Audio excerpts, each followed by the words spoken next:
08 F250 with a 6.4 Powerstroke. Customer concern is no four-wheel drive.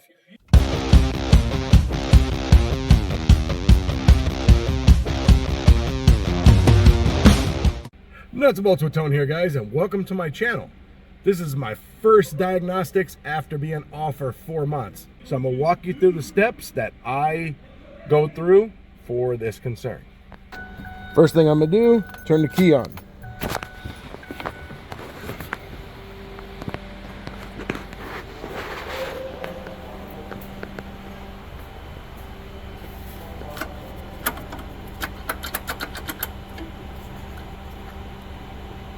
Well, it's not turning on now, but when I normally go out, I make sure that the vacuum pump works. Vacuum pump works, so we don't have any issues there. Next thing I'm gonna do, I'm gonna go ahead and scan it for codes. So let's see what we got. So we're gonna go to memory codes.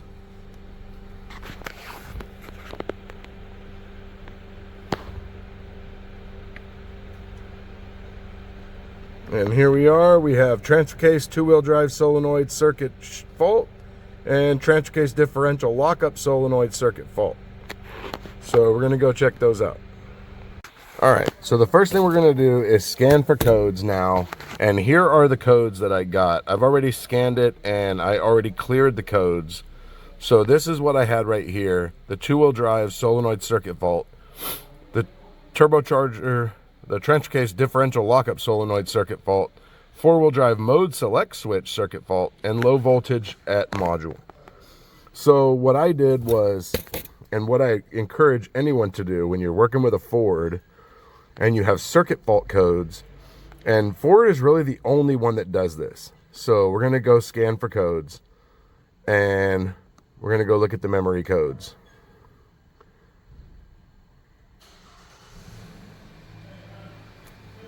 So what I do on a Ford is you get your codes, you record them, and you want to find out if it is a hard fault.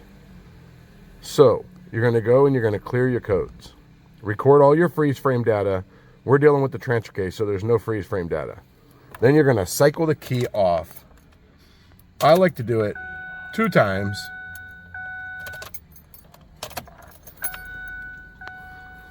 Then we're gonna go and we're gonna do a key on, engine off self-test. And these are the codes that we're going to be dealing with and we're gonna be chasing down right now, which have to do with that solenoid on the front of the radiator. So I can hear the vacuum pump running right now. So right now, the only thing we have is the two-wheel drive solenoid circuit fault, which is weird because yesterday I had both codes relating to, I had the 1876 and I had an 1832. So now we know that we're going to be dealing with the solenoid and we're going to test for that. So here's an Identifix bulletin for 1876 and it wants us to go to the hub lock solenoid. All right, so we're going to come up here to this solenoid here on the passenger front. And the yellow wire is in the middle. So we're gonna check for power on that middle wire. Got the power probe Maestro here. Maestro. We got power. So next it wants us to check the purple wire and ground it to see if the solenoid clicks. It's already grounded. So we're gonna go ahead and just confirm that this solenoid doesn't click. All right, to do that, we're gonna need some forward probes or some back probe pins. So got the Devo set here. We're gonna go ahead and open this up. And this is the master set, it's got all the pins. So we're gonna go ahead and just take these guys here. Now we're gonna come over here. Let's see if I can spin you around here. Let's just see what we're gonna do. So we're gonna go to the middle pin, put one on there. And then we're gonna come to the passenger side pin.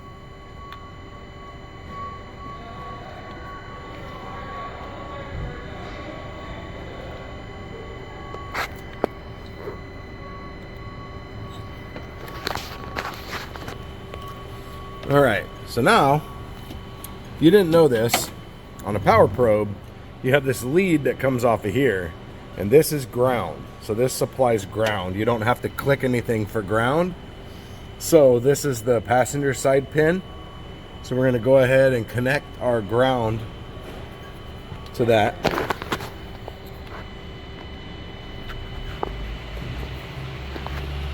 Okay. Now we're gonna take the power side and we're going to connect that. Gonna connect that. All right, so now we're gonna apply power with the power probe, and this solenoid should click. And if it doesn't click, then this solenoid has failed. And as you can see,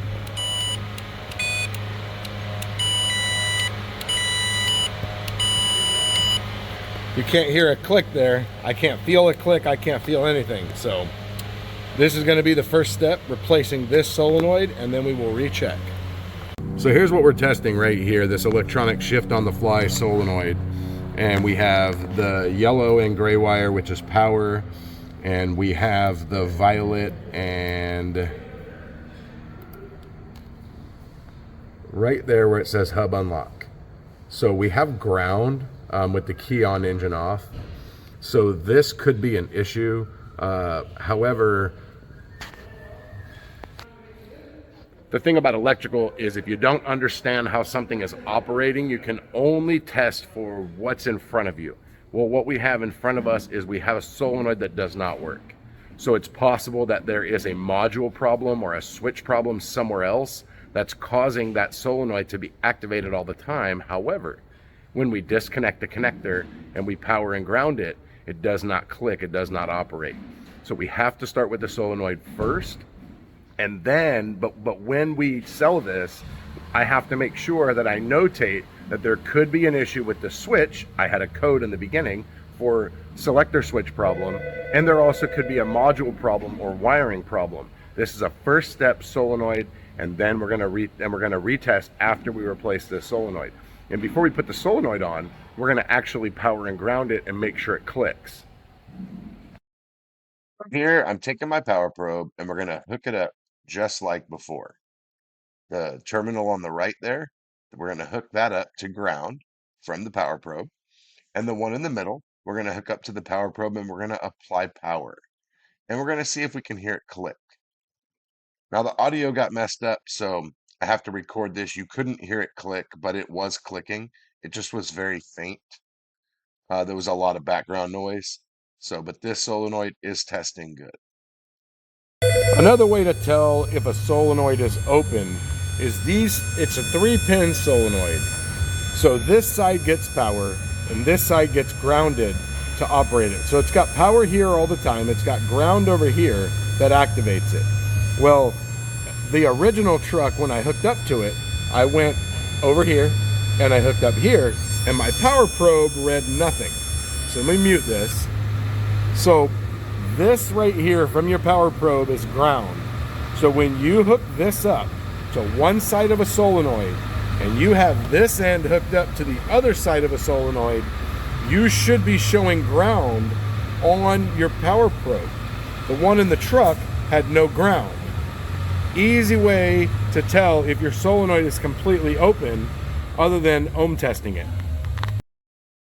We've tested the solenoid and we know that this one is bad and that our new one is a good solenoid. We're going to replace it. So you're going to disconnect your electrical and then disconnect your vacuum line assembly.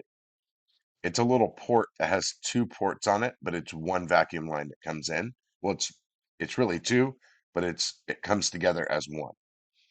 So you're going to have one bolt, I believe it's a 10 milli on the passenger side. You're going to undo that. And then the driver's side of the solenoid, it actually clips into the fan shroud. So you can see right there, there's the 10 milli. Going to get that out. 1/4 inch long neck ratchets are so awesome. And you see the other side, how it clips in, that right there.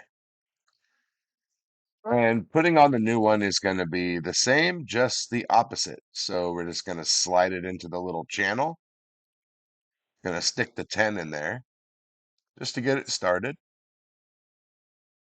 And then we're going to come through with the snap-on ratchet. Now, you got to be careful when you use these ratchets when you're going into plastic, because you can easily over-tighten it. So from here, going to connect the vacuum lines, the electrical connector, make sure it snaps on and you hear it click. So now that we have a new solenoid, we know it works. We're going to hook up the scan tool.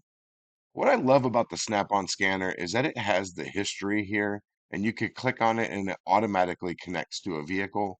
That is the one thing that I have a problem with all these other aftermarket scan tools, is that you can't just go in and pull up the history of the vehicle. So we're going to go into codes. We're going to clear the codes. And just like before, we're going to cycle the key off. And I like to cycle it back on 2 times. Just give it a couple seconds, turn it off, turn it back on, because here what we're doing is we're checking the integrity of the circuit. It's not seeing if it operates. It's just making sure that the proper voltage gets back to the computer, indicating that the circuit is okay. Before, the circuit was not okay because the solenoid was open. Sent out the signal, didn't get the right signal back, sets code. All right, so cleared codes and all the transfer case solenoid codes cleared. No code for the switch. Everything was good. I could tell when I was backing it up and turning that the four-wheel drive was engaging. We jacked up the differential, just a quick test. Jacked up the back wheels off the ground with a jack pointed straight ahead. Put it in 4 low, started to drive, and sure enough, the jack started to move. So four-wheel drive is working. So the solenoid took care of the problem. Luckily, we didn't have to have any issues with hubs or wiring or a module. That's always a rough conversation after you make a repair, to turn around and say, oh, you have a module.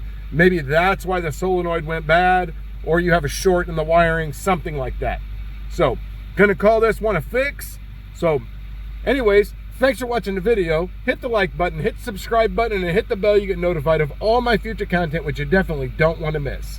See you guys next time.